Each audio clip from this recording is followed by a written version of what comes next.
Okay, in this video we're going to talk about co-contraction. A co-contraction is how we use our abdominal muscles to stabilise our spine. Now, in a lot of gym-based environments, they talk about sucking your belly button in and up.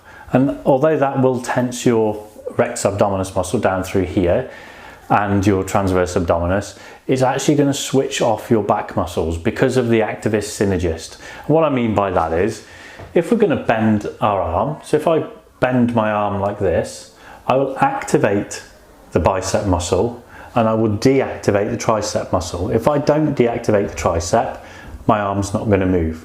So in the same way, if I pull my belly in and up, I'm actually going into a little bit of flexion here, which is then going to switch these muscles off in my back. And you can actively feel that. If we do this, we can feel that the muscles are softer here.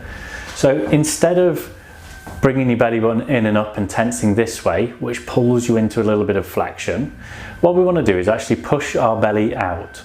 So an easy way of understanding this and being able to feel it, so if you put your fingers in your sides, above your hips, below your ribs, in this bit in here, just push them in nice and relaxed.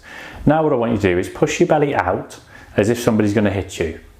And as you can see, my fingers get pushed out. And it's a very different feeling, but what it does is it braces here, around the side here, and also my back. So the muscles that run up your spine here actually are enveloped in what we call fascia. That fascia is attached to the transverse abdominis muscle through here, and when we do the co-contraction, we push our stomach out like this. We actually pull on the fascia, which makes the packet that the muscles are in smaller, which means that the muscles have to contract less to apply the same amount of force. So when we do this co-contraction, we can practice the different levels of contraction. With my fingers in my sides, I can push all the way, to push my fingers all the way out and feel that tension all the way out.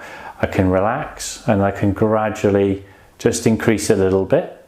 So we've got about 5 to 10% contraction, which the research says we should have all the time. When we're doing an activity that involves both arms and legs, the best amount of energy transfer between your arms and legs occurs when we've got a 25% contraction of your core musculature.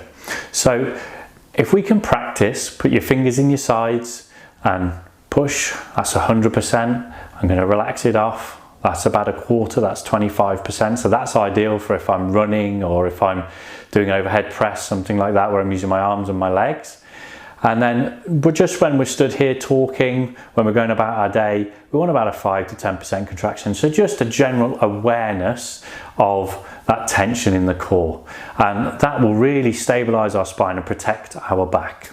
So I want you to practice that. Try and get used to the feeling of it and try and understand what the feeling of a 5%, 10%, 25% and 100% contraction actually is.